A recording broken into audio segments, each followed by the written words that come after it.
Boa tarde a todos e todas, bem-vindos ao nosso curso. Eu vou compartilhar a tela e aí começamos. Os recados já foram dados pelo Ernesto, né? Então, eu só vou complementar algumas coisas, começando.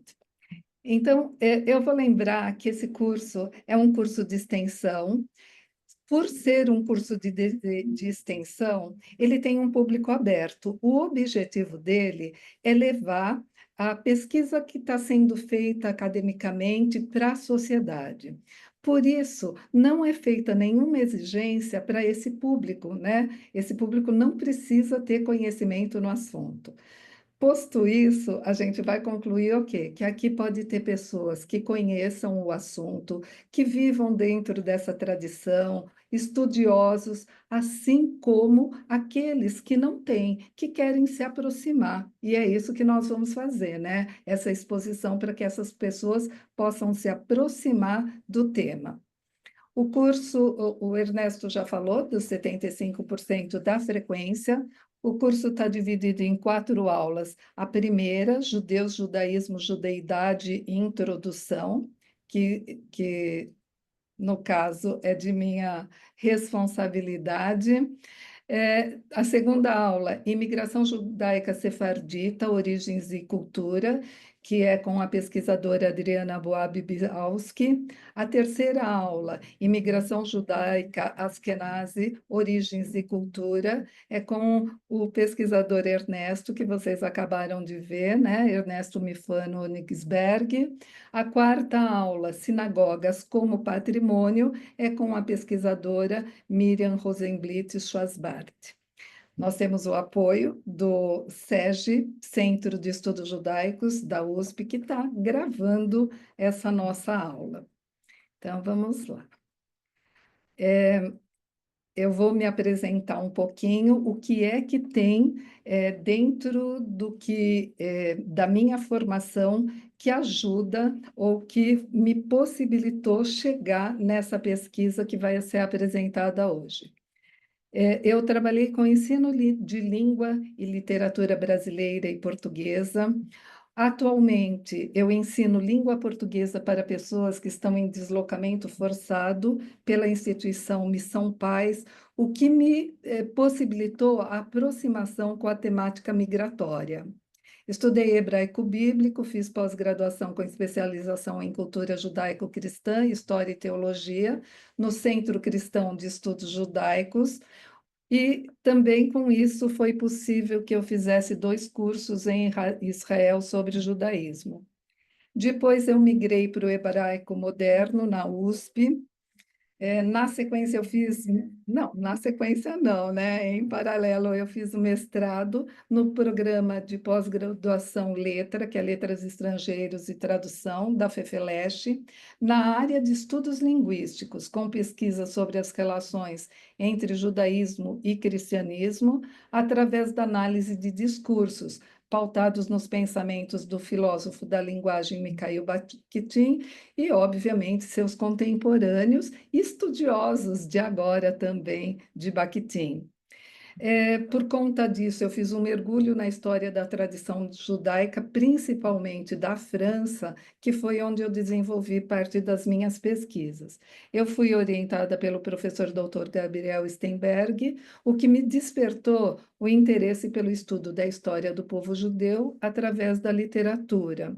E eu faço parte, sou pesquisadora no grupo de estudo Judaísmo Contemporâneo, do Laboratório de Política, Comportamento e Mídia da Fundação São Paulo, PUC São Paulo, coordenada por Andrea Kogan. E isso me possibilitou a apropriação de ampla e diversa literatura judaica. Depois eu explico até esse apropriação na minha própria fala durante essa exposição, isso vai ser possível.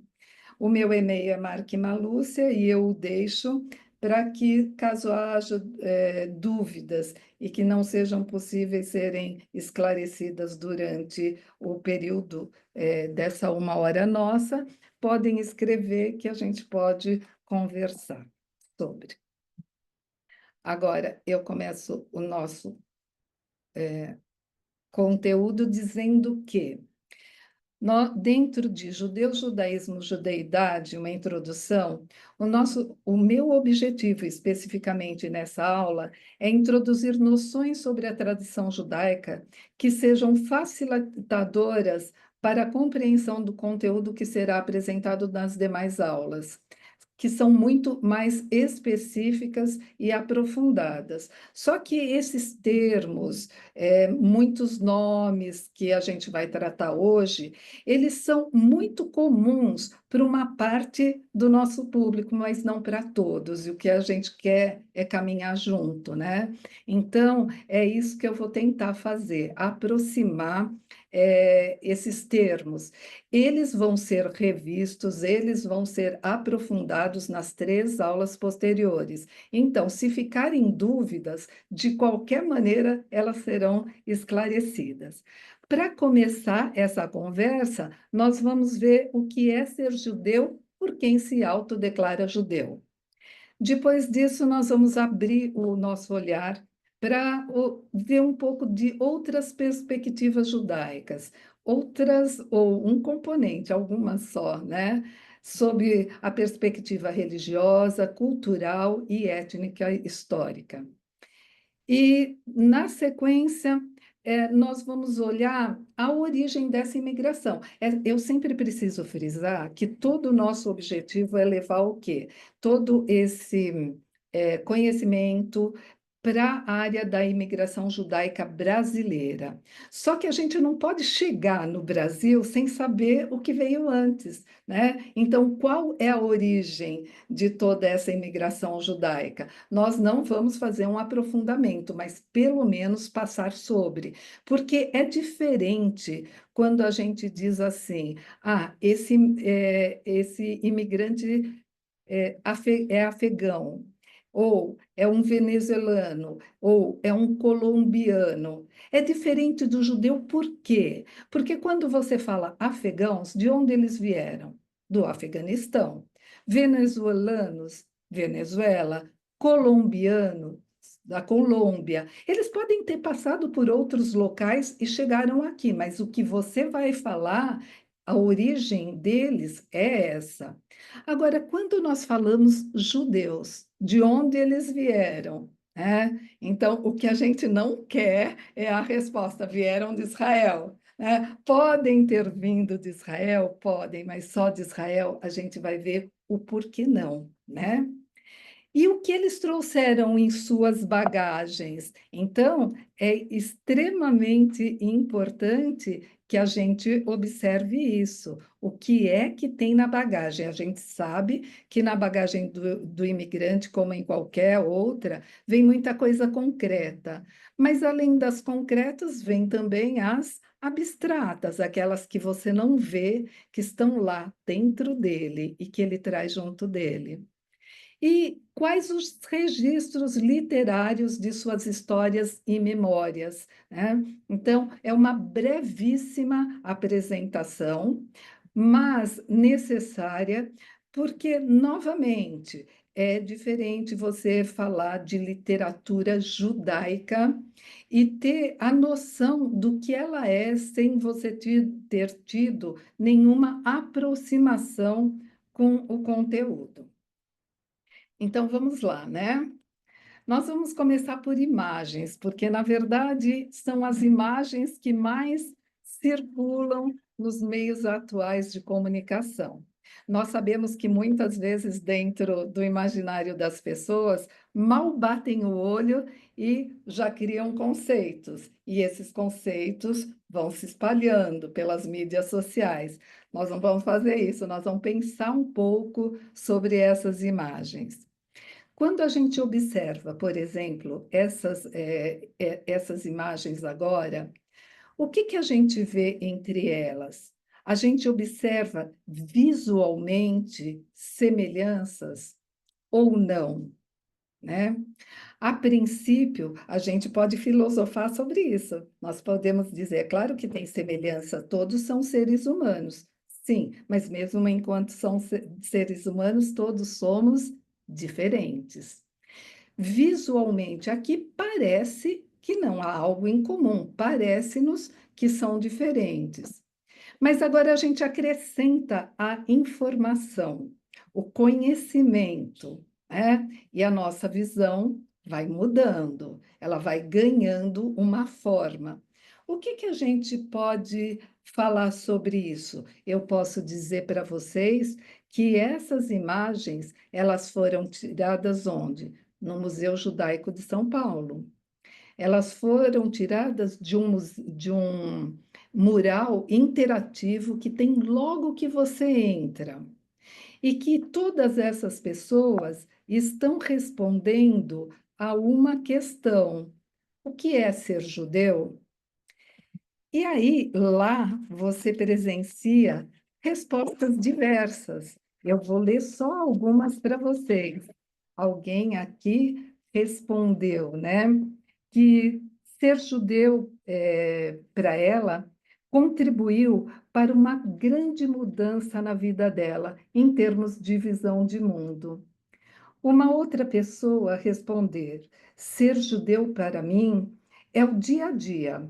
É todo dia você mostrar quem você é e quem é a sua comunidade através de você. Há ainda quem tenha dito: é transmitir nossos usos e costumes. E tem alguém que pode não estar aqui e que disse também: é ter um sentimento de que a gente pertence a alguma coisa, a algum povo.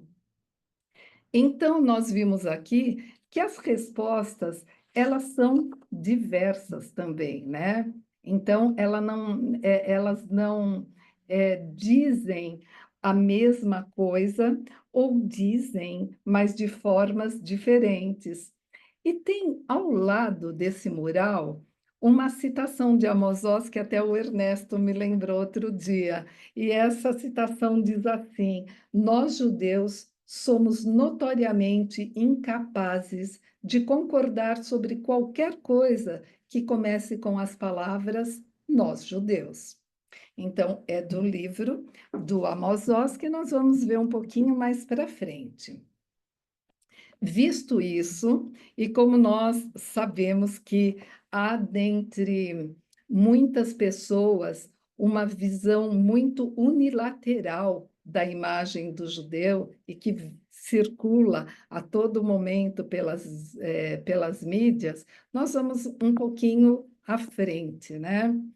E tem esse rapaz que ele faz uma colocação assim. Tem uma festa judaica, Sukkot, que a gente fala das 4 diferentes espécies e como cada uma representa um tipo de judeu. Eu acho que a gente acredita muito nisso. Cada um tem a sua forma de seguir o judaísmo. E aqui ele coloca, e para quem não tem muita intimidade com a tradição, Sukkot também é conhecido como a festa das tendas, e há alguns elementos que a gente vai ver no próximo slide. E aqui ele já nos adiantou uma outra palavra, o judaísmo, né? Judaísmo, normalmente, a gente encontra referindo-se à religião judaica, incluindo seus princípios, crenças, práticas, tradições. Ele também é usado para se referir à cultura associada aos judeus, mas a gente precisa reconhecer que quase sempre ele tem uma forte conexão com a religião. Os pesquisadores, então, sabendo que há aquele judeu que não é religioso, né, sentiram a necessidade de uma outra palavra que ela é muito usada no meio das pesquisas, que é a judeidade. E essa, sim, diz respeito à identidade judaica em um sentido amplo, incluindo elementos culturais, históricos, sociais, abrangendo aspectos como língua, memória coletiva, pertencimento, experiências individuais ou coletivas ligadas à questão judaica. Então, nós vamos dar mais um passinho e vamos olhar para essa para essa imagem diversa do judeu, né? Nós temos uma perspectiva que a gente pode e deve dar atenção, que é a perspectiva religiosa. Aqui nós temos elementos do judaísmo religioso. Algumas imagens, elas podem vir e auxiliar a fazer essa conexão com essa perspectiva e possivelmente muitos daqui as conhecem, mesmo aqueles que não são judeus ou que não têm contato com a tradição judaica. Uma delas é a Torá, que são os 5 primeiros livros da Bíblia, aqui na forma de rolo, exatamente por ser usada dentro de ambientes religiosos, né? Dentro da sinagoga, por exemplo. Aqui nós temos uma pessoa fazendo sua reza e ele está envolto pelo tefilim, né? Que são essas caixinhas que contêm aí dentro uns pergaminhos que me parece que são os 4 trechos da Torá que o relembram da sua obediência a Deus e também dos mandamentos. As roupas normalmente nos levam à imagem desse judeu religioso, que não necessariamente se veste com uma roupa como as que estão sendo colocadas aqui, mas essas fazem muita conexão, muita referência com, né? Então a gente vê aqui o elemento que é a kippá, o solidel, né? E também o chale, o talit que está sendo utilizado. E, por fim, o tzitzit, que tem assim uma representação simbólica muito linda. Eu não vou falar sobre ele porque não daria tempo da gente ir da maneira que se deve em cima de tudo isso, mas fica como um convite para que explorem, né, todo esse mundo religioso judaico, mas em sua profundidade, né, não assim superficialmente. Lembramos que existem os judeus ortodoxos, conservadores e reformistas, e aqui é preciso dizer também que é uma parcialidade, porque mesmo dentro do ortodoxo sabemos que tem lá as suas subdivisões, se é que esse termo é apropriado, e a ortodoxia é aquela que vai seguir mais à risca os preceitos que estão na Torá, né? Os reformistas, eles pensam viver a religião, eles vivem a religião judaica, só que eles têm uma proposta mais aberta dessa vivência, né? Por isso mesmo, seus nomes. E os conservadores são, né, não sei se podemos dizer, né, mas mais para frente isso será melhor trabalhado também, que são aqueles que intermediam, assim como eles são são seguidores, né, dos preceitos, eles têm uma abertura para o mundo moderno. Agora nós vamos sair da perspectiva religiosa e aportar na perspectiva cultural. Mesmo que o judeu não seja religioso, não esteja vivendo essa cultura religiosa. E aqui é bom fazer um lembrete que há muitos, né? Geralmente as pessoas, quando falam sobre judeu, já os ligam diretamente à religiosidade, mas não é assim. Então, mas essa imagem, esse prato, mesmo que não estivesse escrito Pêssar, as pessoas da tradição sabem que aqui existe toda uma simbologia e que o nome Pêssar é o nome de uma das festas que é tida como a Páscoa judaica, certo? Outras imagens também servem para fazer essa ligação que é cultural.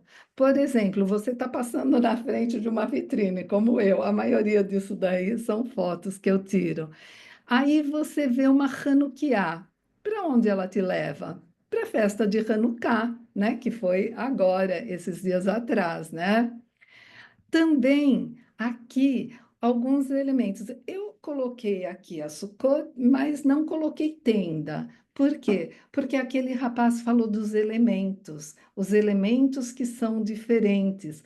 Está aí um outro grupo de grande simbologia. Ele tem muita coisa escrito, gente, tem muita literatura a esse respeito para ser lido, de como esses elementos são diferentes, mesmo que alguns guardem uma característica um do outro, né? Eles têm as suas diferenças, mas juntos eles formam uma comunidade aí embaixo da Sucá.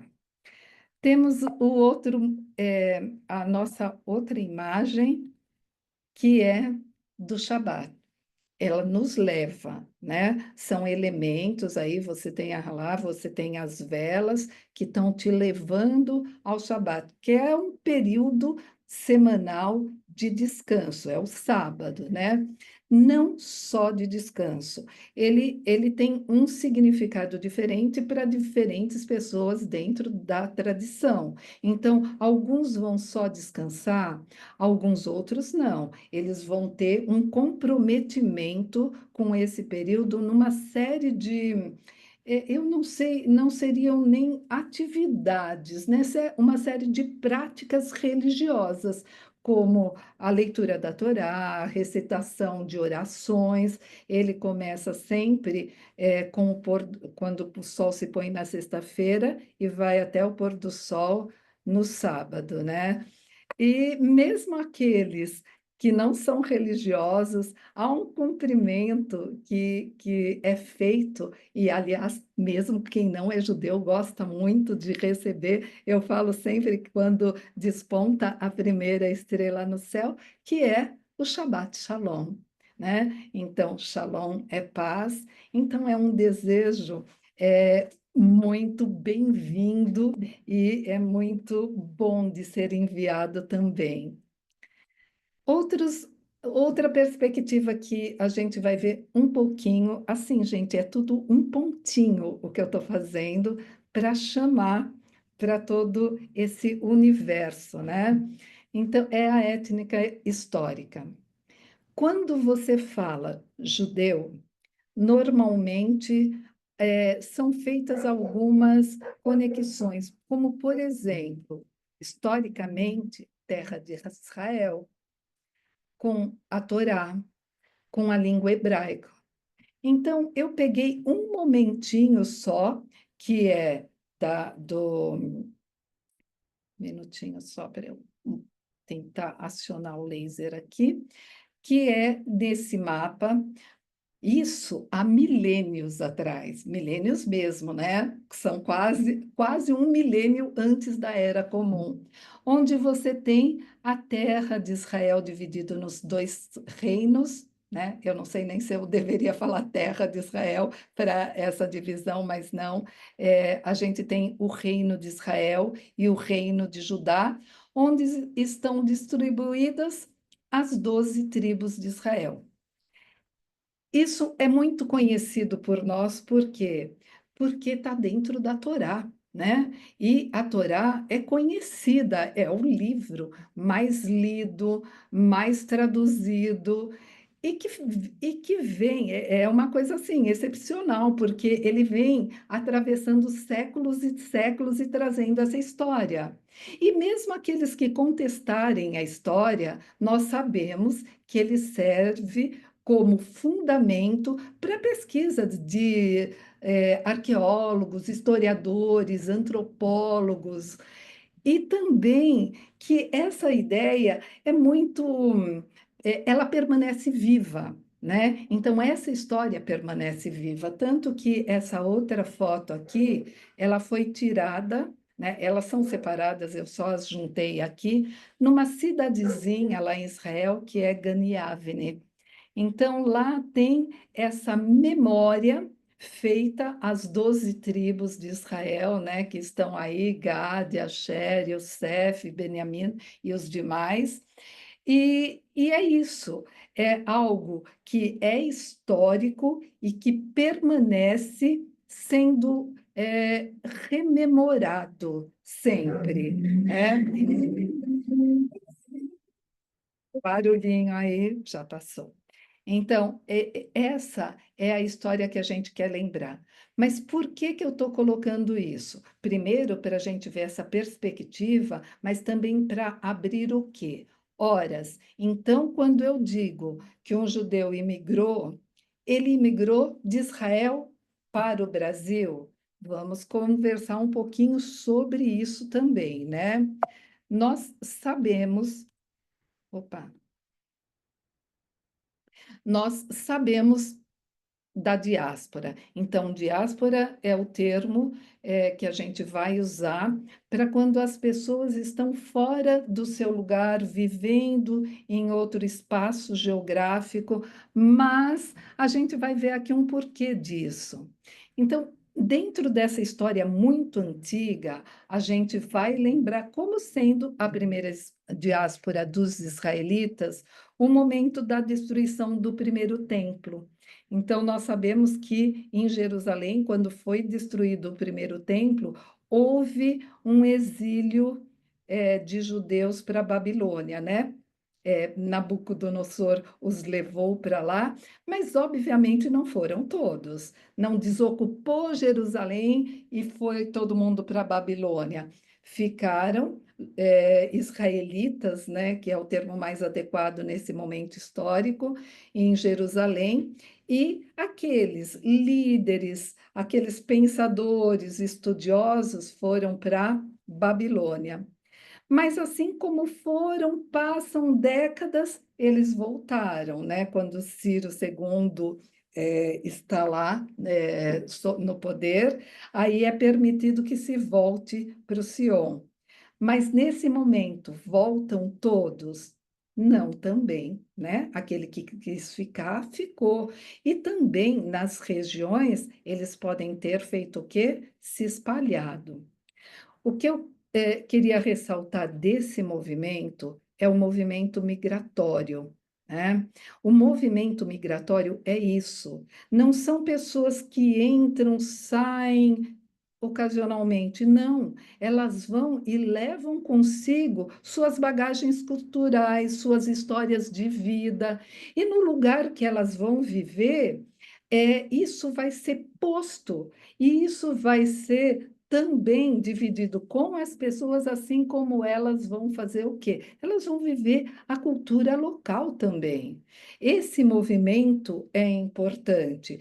Só que temos que lembrar o quê? Olha, eu vou passar para o seguinte, nós vamos passar alguns séculos para frente, no primeiro e segundo século, quando a gente tem a destruição do segundo templo. A gente sabe que as comunidades vinham ali em volta do templo, onde ocorriam essa convivência, né? O que que aconteceu quando foi destruído o segundo templo? E depois foi potencializado durante o período, depois do período, né, da revolta liderada por Bar Corba, onde os judeus foram expulsos pelo Império Romano. Então, eles foram expulsos e eles se espalharam para o Ocidente, para o Oriente, levando consigo, novamente, e frisando os seus conhecimentos. Certo? É preciso ressaltar, e aqui a gente já está percebendo que esses são os tais deslocamentos forçados. Então, saíram por livre e espontânea vontade? Possivelmente alguns sim, mas não especialmente nesses momentos. Esses momentos são momentos de enfrentamento, de perseguições, de conflito, e isso nós podemos observar facilmente hoje, porque nós estamos diante desse movimento no mundo. Então, o que que nós estamos vendo? Um grande movimento migratório, que, aliás, né, está fazendo com que as pessoas se mexam para pensar sobre o assunto. E esse movimento migratório tem um porquê, quando ele é em massa, né? Nós vamos agora para o outro mapa, e esse mapa, assim, a gente já passou séculos, gente. São séculos. Isso precisa de muita leitura, muito estudo, muita pesquisa para acompanhar todo esse desenvolvimento. Então, aqui nós já temos comunidades espalhadas por muitos lugares. E nós temos o Brasil aqui. E aqui no Brasil nós temos duas flechinhas da imigração chegando. Nós vamos fazer assim, o caminho contrário delas. Aqui nessa flechinha, se a gente for para cá, nós chegamos nessa região que é a região da Península Ibérica. Então, esses judeus vieram para o Brasil, diz o mapa e as pesquisas. Aqui, nós já estamos lá na frente, hein? Já passamos século XV, possivelmente, porque se nós temos essa demanda 15, 16, 17, o que nós tivemos aqui, possivelmente, as Inquisições, né? Tem um professor, o professor Carlos Nascimento fala, precisa ser inquisições no plural, porque ela vai assumindo características. Nós sabemos que, com a imposição do cristianismo, muitos judeus, só existiam duas possibilidades, ou você se converte ou você morre, né? Há aqueles que inicialmente parecem ter se convertido e eles vão ter o nome de cristãos novos. A gente sabe que há muitos estudos nesse, nós destacamos aqui no Brasil os estudos de Anita Novinsky a respeito, mas nem sempre era uma conversão. Aliás, que muitas vezes não. Então, que é onde a gente encontra o nome dos cripto-judeus, que eles se convertem para não morrer, na verdade, mas guardam dentro de suas casas as práticas judaicas, né? Então, eles vêm dessa região e daqui do norte da África também. Esses judeus, nós vamos conhecê-los com o nome de Sefaradim. E aqui quem está falando Sefaradim? Não, não é assim, é de outro jeito. Ok, tudo isso vai ser explicado, explorado. Quem vai falar sobre Sefaradim na segunda aula é a nossa pesquisadora Adriana. Então, aqui nós não vamos nos aprofundar. E a chegada deles aqui no Brasil. Essa outra flechinha aqui nos leva para uma região, olha, lá em cima a gente pode enxergar Amsterdã, né? Mas vamos passar então para o outro mapa para a gente poder enxergar melhor.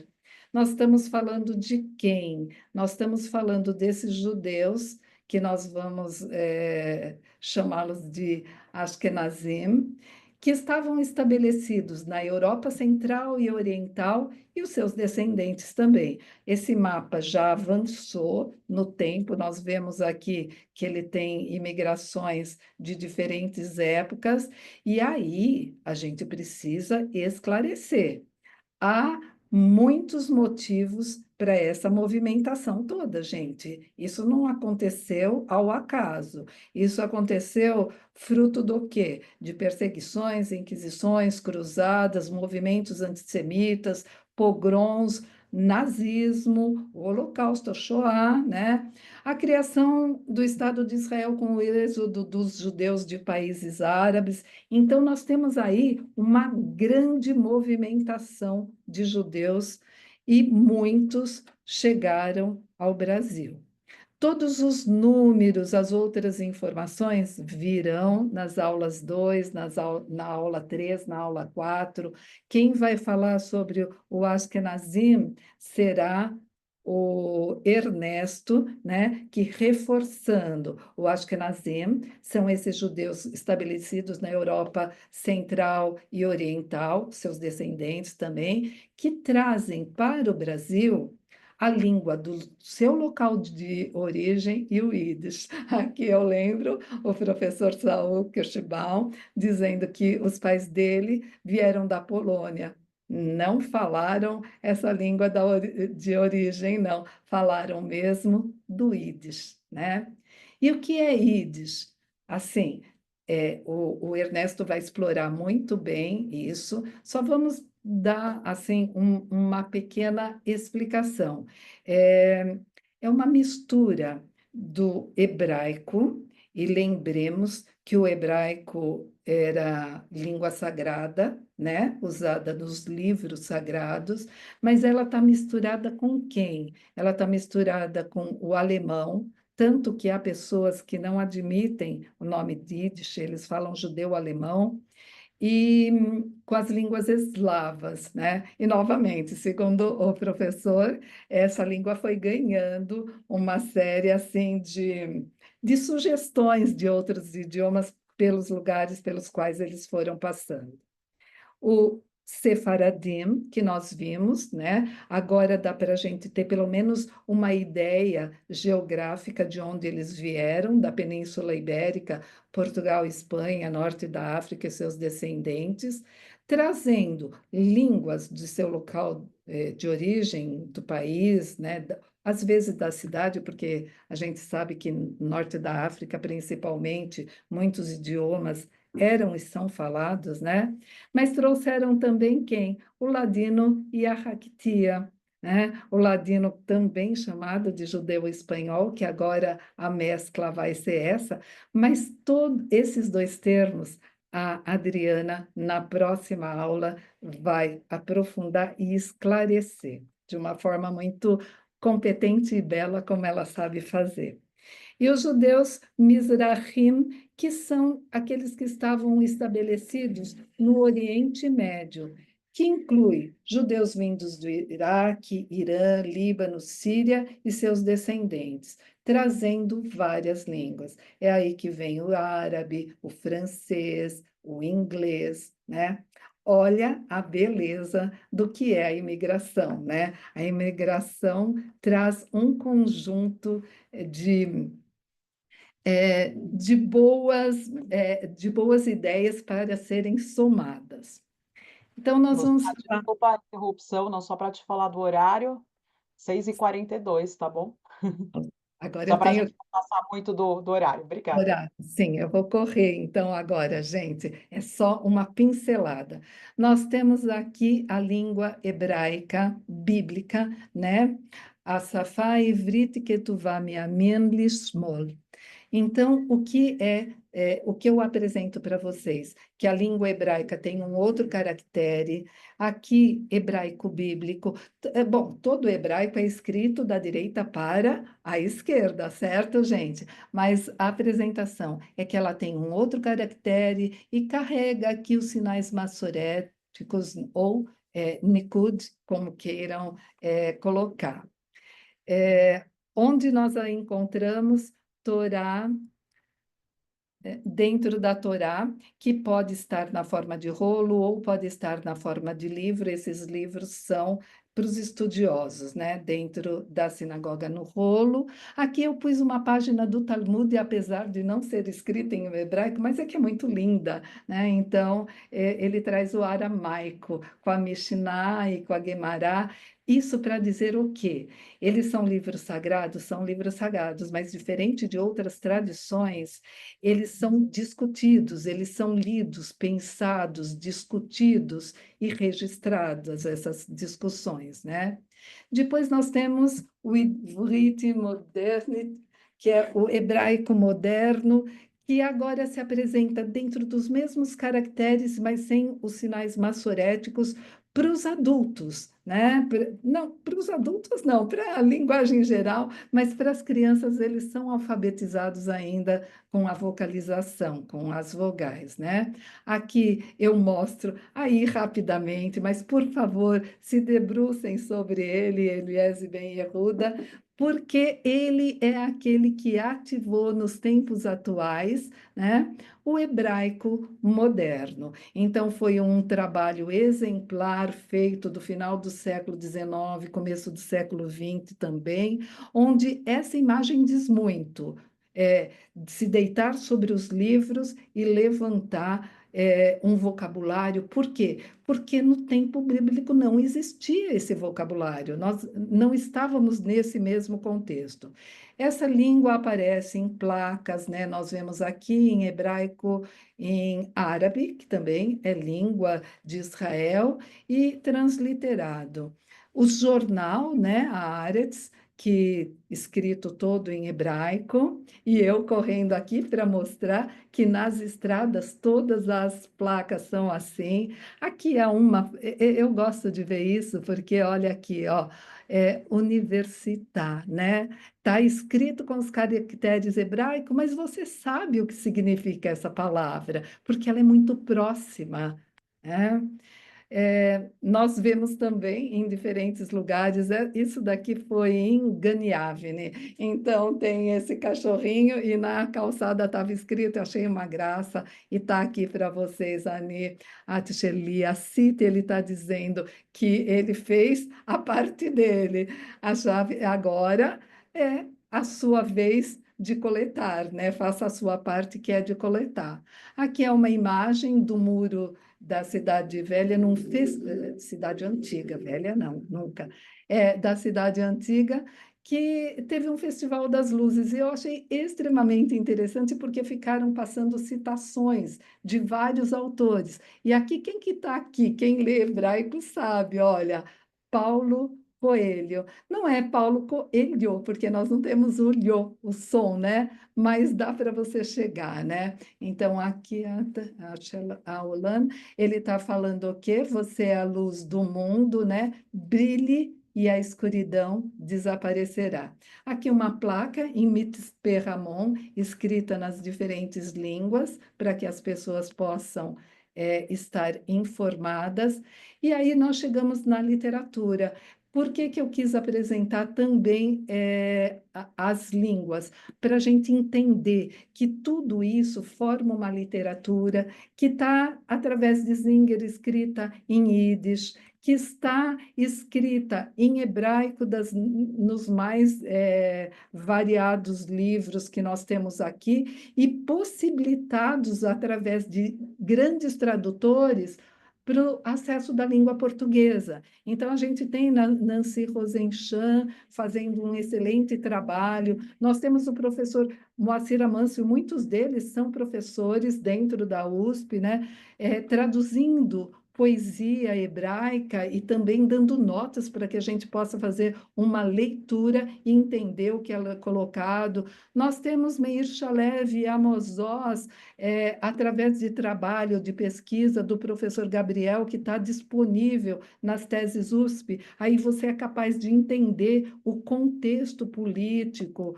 E nós temos aqui uma lembrança de que também em ladino está sendo escrito por Miriam Moscou.